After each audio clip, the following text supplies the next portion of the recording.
Have you ever wondered what makes an author write a story the way they do?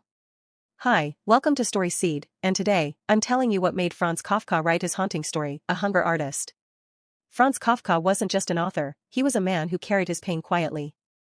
By day, he worked in an insurance office.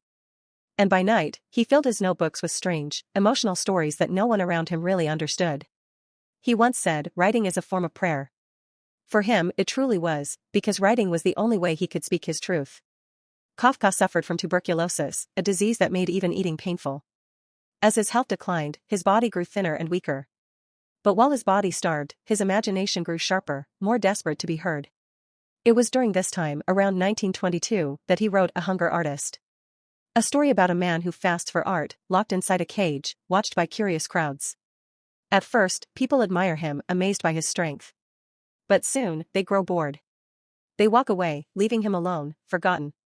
And in that lonely performer, Kafka saw himself. An artist giving everything for his craft. But unseen and misunderstood by the world.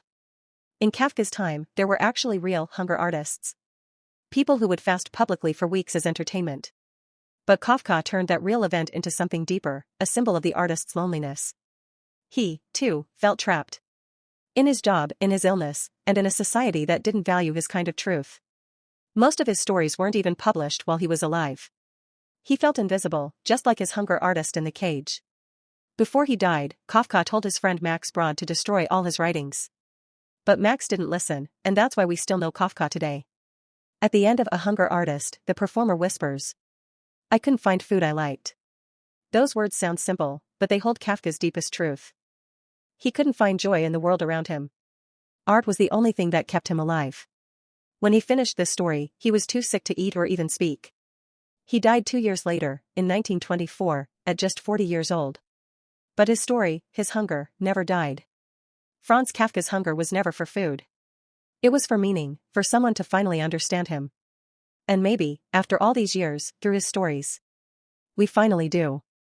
If stories like this move you, subscribe and stay with me. Because next time, we'll discover another author and what made them write the stories that still live today.